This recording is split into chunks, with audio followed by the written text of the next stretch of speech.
이 국민청원에 맞춰서 사실 이런 잔혹 범죄가 일어날 때마다 사형을 시켜야 된다 이런 여론들이 종종 나오곤 합니다. 반면에 뭐 오은 의원님도 이 부분에 대해서 얘기를 하셨지만 사형제 폐지에 대한 얘기도 나오고 사형제만이 능사가 아니다 이런 얘기들도 있는데 여기에 대한 좀 위원님들의 생각이 어떤지 좀 궁금한데요. 뭐 위원님의 생각 들어보기 전에 이제 국민 여론 조사한 걸 보니까요. 네. 2018년에 인권위가 이제 국민 1,000명과 전문가 132명 대상으로 실시한 사형제도 폐지 및 대체 형벌 실태조사 결과에 따르면요. 네. 60%가량이 사형제도는 유지돼야 하지만 사형 선고나 그 집행에 신중을 기해야 한다 이렇게 했고요. 네. 한 20%가량은 사형제도는 유지 강화돼야 한다 이렇게 얘기했고 네. 한 15, 16%가 이제 사형제도는 언젠가 폐지돼야 한다 이렇게 했고요. 정리하면 예. 국민 10명 중에 8명은 사형제도가 사형제를 유지해야 한다라고 유지되거나 강화돼야 한다 이렇게 네. 지금 얘기를 하고 있는 거죠. 그래서 뭐 저는 그런데 여기에서 제가 이런 이야기들을 하는 것이 네. 이 국민의 법 감정에게 좀 국민의 이 안 좋은 여론에 제가 약간 좀 찬물을 끼얹는 걸 수도 있겠습니다만 저는 사형제를 폐지를 해야 된다고 생각합니다. 왜냐하면 물론 얼마 전에 있었던 몇 년 전에 있었던 그 헌법 소원에서 그 헌법재판소에서 사형제는 뭐 아직까지 헌법에 헌법에 적합하다, 뭐 헌법에 그렇게 반대되는 것이 아니다라고 의견을 밝혔습니다만 네. 장기적으로는 이 사형제를 폐지를 해야 된다라는 입장을 좀 밝혔습니다. 근데 저는 사형제 같은 경우에는 두 가지 측면을 좀 들여다봐야 된다고 생각하는데요. 하나는 과연 사형제가 효과가 있느냐입니다. 실질적으로 사형제가 우리 범죄를 막기 위한 혹은 범죄를 예방하기 위한 효과가 있느냐, 없는 것이라고 하는 것이 전문가들의 정설이에요. 그리고 오히려 사형제가 존재를 하게 된다면 범죄를 예방하기보다는 그냥 처벌하기에 급급한 혹은 복수하기에 급급한 형태로 나아갈 수 있다라고 전문가들은 지적하고 있고요.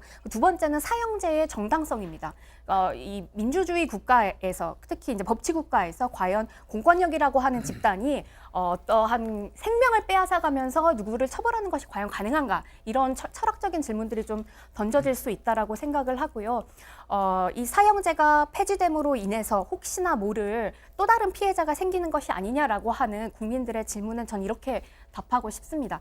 사형제를 폐지한다 그래서 피해자가 생기는 것이 아니라 오히려 종신형, 그러니까 가석방 없는 종신형 같은 다른 형벌제도를 도입하여서 제대로 된 처벌을 해야 된다라고 저는 생각합니다. 이어서 얘기를 하자면 네. 피해자 유족에게 조금이라도 위로가 되기 때문에 이제 사형 집행을 해야 된다고 하고, 실제로 아까 이제 청원을 올리신 분도 남동생이잖아요. 그런 분도 이제 있었지만 실제로 그 피의자의 사형을 바라는 그 유족들이 많다고 들었는데, 저는 그러면 이런 질문을 드리고 싶습니다. 피해자에게 유족이나 친지, 친구가 없으면 그 상대 살해를 한 살인자에게는 사형을 적용할 필요가 없는가? 그건 또 아니지 않습니까? 그리고 흉악범이 살해를 당한다고 해서 살해를 당한다고 해서 사형을 당한다고 해서 유족들이 상실감이 해소될까요? 오히려 저는 더 그렇게 깊어질 수 있다고 보고요. 그리고 사형제가 사회적 안정을 가져다주고 어떤 재발 방지나 인간성의 어떤 개선에 도움이 된다는 어떤 그 지금까지 근거가 나와 있지 않거든요. 네. 그리고 아까 신 의원님 말씀하셨지만 가석방 없는 종신형이 있기 때문에 사형제를 대신할 수 있고, 그 종신형 기간 동안에 충분히 참여하고 반성할 수 있는 시간을 주는 것이 옳다고 생각합니다. 다른 의견 있으실까요? 저는 같은 의견인데 네. 이제 신 의원님과 온 의원님이 좀 인권의 측면, 좀 넓은 측면에서 말씀을 하셨다면 저는 피해자의 지원과 보호를 위해서라도 오히려 사형제는 폐지되고 종신형이나 그 가석방 없는 종신형이 추진되는 게 저는 바람직하다고 봅니다. 네. 피해자를 끊임없이 피해자 유족분들의 그 고통과 아픔이 사실은 그 흉악범을 보복으로 사실은 살인하는 그런 형태의 사형으로 대응하는 것보다는 계속해서 혹시라도 그 흉악범이 참여하지 않는다 하더라도 살아있어서 그 고통에 대한 부분들을 참여할 수 있는 반성과 그 기회를 끝까지 줄 수 있는 그러한 어떤 사회적 분위기를 조금 함양해야 된다고 생각해요. 피해자를 보호를 위해서라도. 네. 노 의원님께서 그러니까 뭐 얘기했습니다. 사형제 찬반 논쟁은 수십 년간 이어져 온 것이기 때문에 네. 어떤 결론을 내릴 수는 없죠. 그러나 저는 여러 가지 지금 얘기하신 것도 물론 뭐 납득하는 면도 있고 공감하는 면도 있지만, 과연 형벌의 본질인 게 뭐냐, 이걸 먼저 생각해야 됩니다. 형벌의 본질은 자신이 저지른 죄에 합당한 처벌을 받는 것이거든요. 그 이상도 해서는 안 되고 그 이하도 해서는 안 되고 합당한 것이. 그리고 사형을 과하는 것은 살인죄, 그 중에서도 되게 극악무도한 범죄에 해당합니다. 네. 우리 며칠 전 얘기했지만 뭐 강서구 PC방 살인 사건 김성수의 경우에 살인 저질렀잖아요. 수법이 정말 뭐 80번 이상이나 그 찌를 정도로 극악무도했지만 징역 30년이었잖아요. 네. 그러니까 사형제도로 사형이라고 하는 것은 함부로 선고하는 게 아니거든요. 더더구나 우리는 현재 사형을 선고하지만 집행하지 않는 나라, 실질적 사형 폐지국이 됐습니다. 네. 그러니까 거기에 더해서 사형 제도까지 폐지해야 한다. 이런 부분은 좀 신중하게 생각해야 될 일이고요. 당연히 사람의 목숨을 빼앗은 사람은 합당한 처벌이 뭐냐? 본인의 목숨을 내놓는 거예요. 그것이. 그런 것이 가장 본질이기 때문에 만약 그렇다면 아까 여러 가지 얘기할 때 절도죄, 강도죄 처벌하지만 줄어드나요? 안 줄어듭니다. 그렇다고 그럼 없애나요? 그렇지는 않습니다. 여러 가지 기능이 형벌이라는 것은 있기 때문에 저는 사형제도를 폐지할 필요는 없고 사형제도는 존치하고 때로는 선고하되 친중하게 집행하는 그런 상태를 유지하는 것이 저는 가장 좋은 상태라고 봅니다. 여기에 근데 대해 저는- 반론 있으시면 마지막으로 듣고 네, 정리하겠습니다. 근데 저는 그럼에도 불구하고 오심의 가능성이 분명히 존재한다라고 생각을 오심의 합니다. 가능성은 사형뿐만이 아니고 모든 죄에 그렇죠. 존재하는 거예요. 네, 그렇죠. 근데 네. 어쨌든 사형을 내린다라고 하는 것은 되돌릴 수 없는 처벌이잖아요. 죽은 사람을 다시 살려낼 수 없으니까요. 이제 미국 같은 경우에도 2000년부터 2011년 동안 사형 선고를 받았는데 무죄 방면되는 경우가 1년에 5건씩 생긴다고 합니다. 저는 그런 방식의 오심의 경우도 분명히 있고 또 사형제가 있다고 했었을 때 정치적으로 악용될 수 있는 가능성이 분명히 존재한다고 생각해요. 물론 지금은 그렇지 않습니다만 뭐 10년, 20년 뒤에 한국의 정치 상황이 어떻게 바뀔지 알 수 없지 않습니까?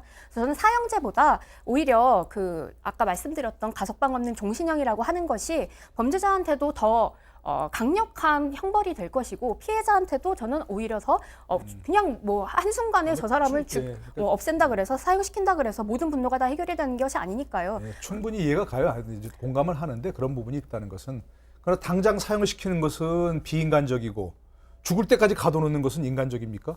그건 사실 말이 안 되는 거예요. 비인간적인 거 그 인간적인 예를 들어서 것보다는 맞죠. 네, 지금 맞습니다. 미국 같은 데서도 결국 종신형을 과했기 때문에 결국 끝까지 죽을 때까지 가둬놓고 감옥에서 죽는 사람이 나오거든요. 그런 경우는 과연 인간적이냐 그런 것도 따져봤을 때 여러 가지 아까 말씀드렸는데 해결되지 않는 논쟁이긴 한데 어쨌든 저는 현재 우리나라 상태 같은 경우 가장 바람직한 것이 아닌가 싶어요. 주 의원님 말씀 마지막으로 듣고 네, 정리하겠습니다. 그게 다 공감하지만 노 의원님 말씀에 근데 비인간적이냐 인간적인 걸 얘기하기 위해서 사형제를 저는 폐지를 얘기하는 게 아니라 네. 진짜 사람이 같은 범죄자 정말 흉악범을 정말 사형이라는 어떤 제도를 통해서 응징하는 것만이 과연 우리가 인간다움을 회복하는 거겠느냐. 우린 인간이고 인간 이하의 인면수심의 범죄를 저지른 것에 대해서 정말 가석방 없는 종신형을 통해서 최소한이라도 인간다움에 대한 우리 확인을 하기 위해서라도 저는 사형제 폐지가 맞다고 생각하는 쪽입니다. 네. 한 가지만 더 연결해서 말하자면 아까 정치적으로 악용될 소지가 있다고 했는데 인혁당 사건 그리고 유신 체제에 반대했다고 해서 그 사형이 선고된 게 불과 40-50년 전입니다. 그리고 그 사이에 80년대 민주운동 통해서도 그런 어떤 여러 가지 사형들이 많이 집행이 됐고요. 저는 이게 일단 기본적으로 사형제가 계속 존속이 되고 계속 이루어진다면 언젠가는 다시 또 이런 그 잘못 선고된 판결로 인해서 많은 사람들이 그 희생을 당할 수도 있다는 아니 생각이 인혁당 듭니다. 사건 같은 경우는 사형제도에 문제가 있는 게 아니고 당시 정치 체제에 문제가 있었던 그렇죠. 것이지 그걸 혼동하면 안 되는 거죠. 그렇죠. 네, 정치 그러니까 체제가 잘못됐는데 사형제도를 얘기할 때 그런 사형제가 정치 존재하고 체제하고 있으니까. 전혀 다른 문제다는 걸 네. 얘기해 네, 싶어요. 뭐 논의는 여기까지 하면 좀 될 것 같습니다. 뭐 서로 의견들은 좀 들어본 것 같고요.